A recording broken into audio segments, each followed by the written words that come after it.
بسم الله الرحمن الرحيم ألف لام ميم تنزيل الكتاب لا ريب فيه من رب العالمين أم يقولون افتراه بل هو الحق من ربك لتنذر قوما ما أتاهم من نذير من قبلك لعلهم يهتدون الله الذي خلق السماوات والأرض وما بينهما في 6 أيام ثم استوى على العرش ما لكم من دونه من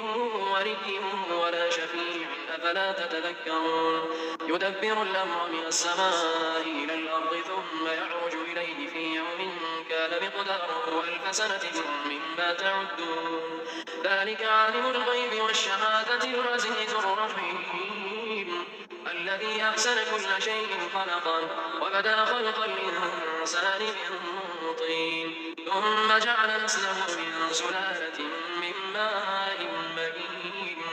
ثم سواه ونفخ فيه من روحه وجعل لكم السمع والأبصار والأفئدة قليلا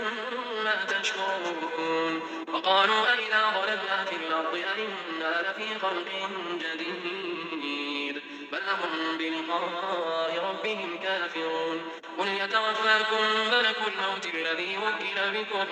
ثم إلى ربكم ترجعون ولو ترى إذ المجرمون ناكسوا رؤوسهم عند ربهم ربنا بصرنا وسمعنا فارجعنا نعمل صالحا إنا موقنون ولو شئنا لآتينا كل نفس هداها ولكن حق القول مني لأملأن جهنم من الجنة والناس أجمعين فذوقوا بما نسيتم لقاء يومكم هذا إنا نسيناكم وذوقوا عذاب الخلد بما كنتم تعملون إنما يؤمن بآياتنا الذين إذا ذكروا بما خروا سجدا وسبحوا بحمد ربهم وهم لا يستكبرون تتجافى جنوبهم عن المضاجع يدعون ربهم خوفا وطمعا ومما رزقناهم ينفقون فلا تعلم نفس ما أخفي لهم من قرة أعين جزاء بما كانوا يعملون أفمن كان مؤمنا كمن كان فاسقا لا يستوون أما الذين آمنوا وعملوا الصالحات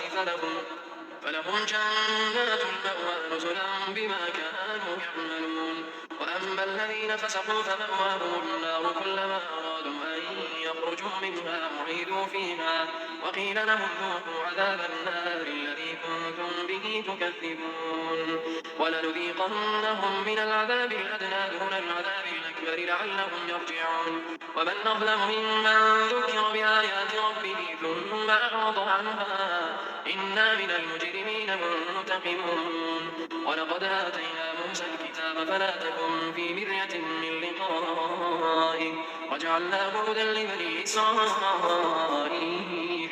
وجعلنا منهم أئمة يهدون بأمرنا لما صبروا وكانوا بآياتنا يوقنون إن ربك هو يفصل بينهم يوم القيامة فيما كانوا فيه يختلفون أولم يهد لهم كم أهلكنا من قبلهم من القرون يمشون في مساكنهم إن في ذلك لآيات أفلا يسمعون